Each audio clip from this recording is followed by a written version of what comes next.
continuer la déconstruction des clichés, réfléchir par silo d'âge sur la question des secteurs technologiques, c'est absolument pas pertinent. Il faut réfléchir par silo d'adaptation aux technos, en fait. C'est ça, c'est-à-dire qu'il y a des technophiles de 70 ans et il y a des technophobes de 60.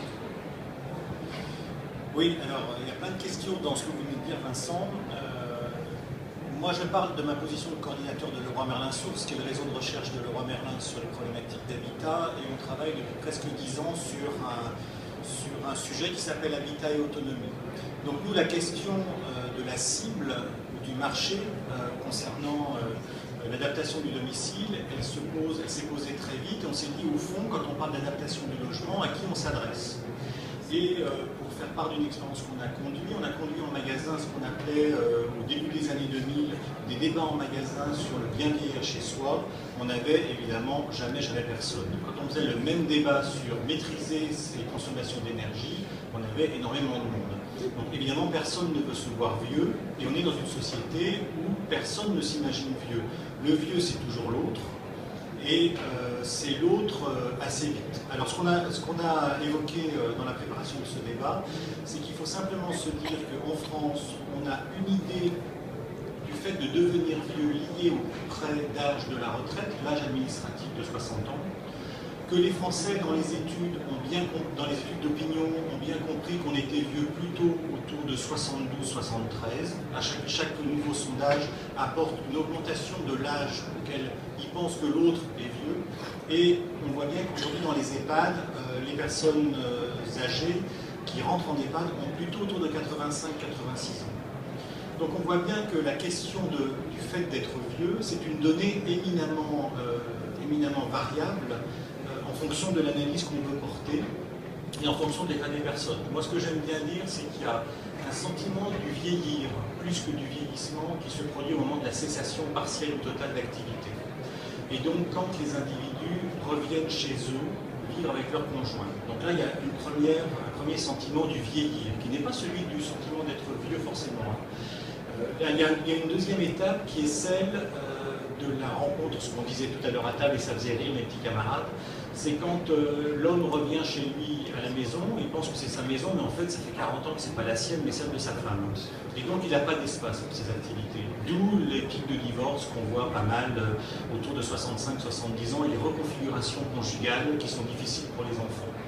Et puis on a une mobilité géographique qui montre que les gens ne se sentent pas vieux à cet âge de la retraite, c'est qu'ils partent généralement dans leur résidence secondaire ou vers les rivages entre 58 et 65 ans.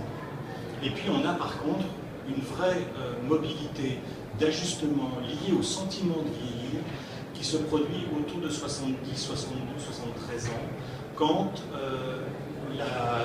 les personnes rencontrent le veuvage du conjoint, le décès du conjoint, on se retrouve en situation de veuvage, ou les premiers accidents de santé et l'irruption notamment des pathologies comme le cancer. Donc on voit bien que le fait de se sentir vieux, ou de se sentir vieillir, c'est multifactoriel. C'est lié à des étapes de la vie qui sont socialement partagées, être plus dans le monde du travail, avoir des activités d'engagement ou pas, etc. C'est lié à des accidents de santé ou à des excédents de la vie de famille. Et ensuite, c'est lié à vraiment sa place, la prise de conscience de sa place nouvelle dans la génération. Donc je pense qu'il faut prendre tous ces éléments-là sur l'horizon de l'allongement de la durée de la vie, qui fait que globalement, tous ces curseurs ne cessent de se déplacer et qui vont évidemment se déplacer vers une avancée de plus en plus lointaine pour les cadres et les classes supérieures, et qui va rester quand même relativement proche de l'âge de la retraite et fragile pour les personnes qui ont eu des parcours professionnels plutôt difficiles, lourds, compliqués. Donc ça c'était pour répondre à la question de à quel âge est-on vieux, au fond, sur le sentiment du vieillir, à part le fait qu'on dit qu'on vieillit dès qu'on est né, parce qu'on prend chaque jour un jour de plus, on ne peut pas vraiment dire à quel âge on est vieux. Alors, Muriel, à l'instant, nous disait qu'en fait, les vieux ne sont pas des... Je suis désolé, je n'ai pas le terme, parce que sinon on va faire des périphrases, ça va être trop long. Ne sont pas des surconsommateurs, mais consomment responsables et intelligents. Et en gros, ce que vous me disiez, c'est que pour la technologie, c'est pareil. C'est-à-dire que le besoin crée le produit. Par exemple, si vos enfants sont loin, vous allez vous mettre à utiliser Skype. Moi, j'aime bien donner ces exemples-là. Les générations actuelles qui ont entre 70 et 75 ans sont toutes équipées en général d'un ordinateur et savent gérer à peu près leur boîte mail. Alors, Muriel montre très bien dans son livre comment le web humoriste Cyprien se moque de ses parents, qui sont plutôt ses grands-parents en fait, les deux, qui confondent utiliser la fenêtre sur l'écran et ouvrir la fenêtre, qui veulent jeter un document dans la corbeille et jettent une feuille de papier.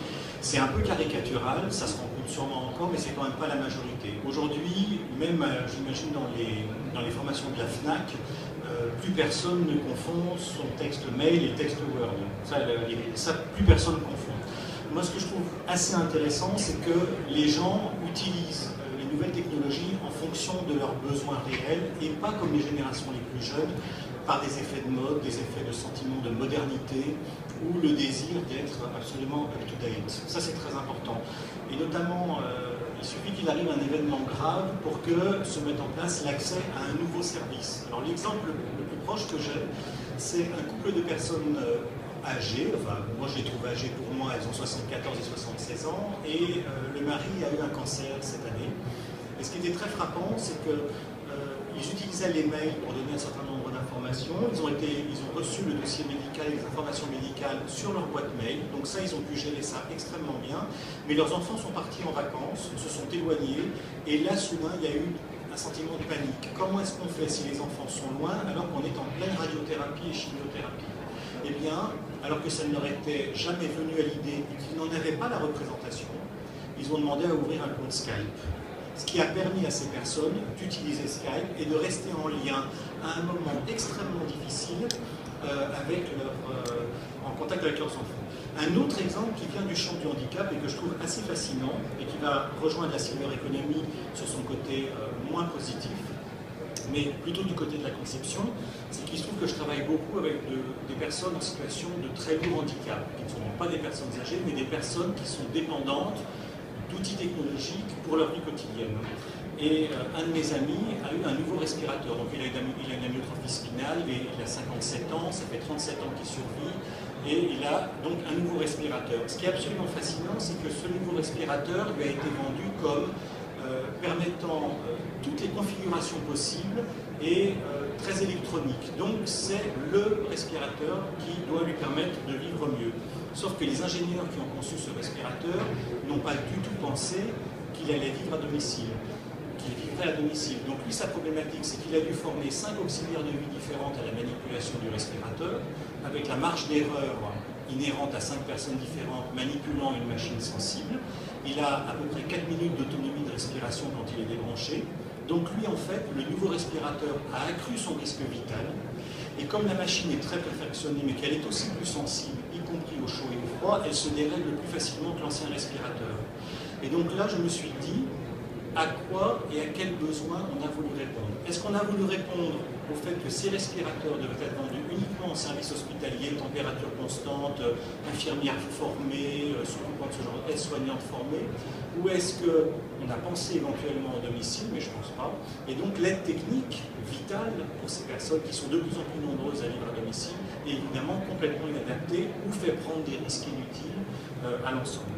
Voilà, ce qui me paraissait important de souligner ici, c'est que moi ma question c'est la technologie permet aujourd'hui à des personnes qui ne pouvaient vivre qu'en milieu hospitalier de pouvoir vivre chez elles, et ça c'est formidable, mais il faut absolument que les concepteurs imaginent que ces technologies sont manipulées non plus par des soignants, mais par des proches, avec la marge d'erreur propre aux proches, qui se forment, qui sont de plus en plus performants.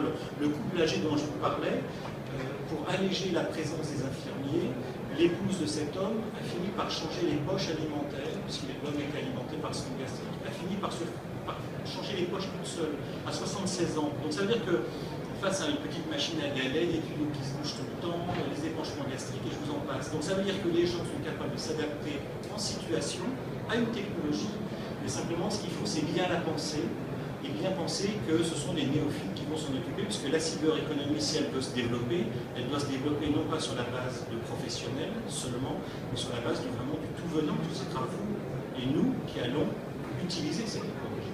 Ça, c'est extrêmement important. Donc c'est la grande question des interfaces à la complexité. Je pense qu'à la complexité des systèmes sociotechniques, mais aussi la complexité face au réseau des soignants qui peuvent intervenir à travers ces nouvelles technologies, jusque dans le domicile. Donc moi, mon dada, Muriel Boulmier le sait, et je vais m'arrêter là, c'est que les nouvelles technologies, rendre poreux les murs du domicile et donc reconfigure l'imaginaire du domicile et du chez-soi des personnes. Et je pense qu'il y a c'est le travail qu'on mène avec Réunica sur les personnes très âgées, on mène un travail de recherche sur la façon dont la conscience du chez-soi évolue avec l'âge et dont les nouvelles technologies peuvent affecter ou pas la question de la conception du domicile. Merci beaucoup. Effectivement, maintenant, je crois qu'on a tous un petit peu plus avancé sur le sujet.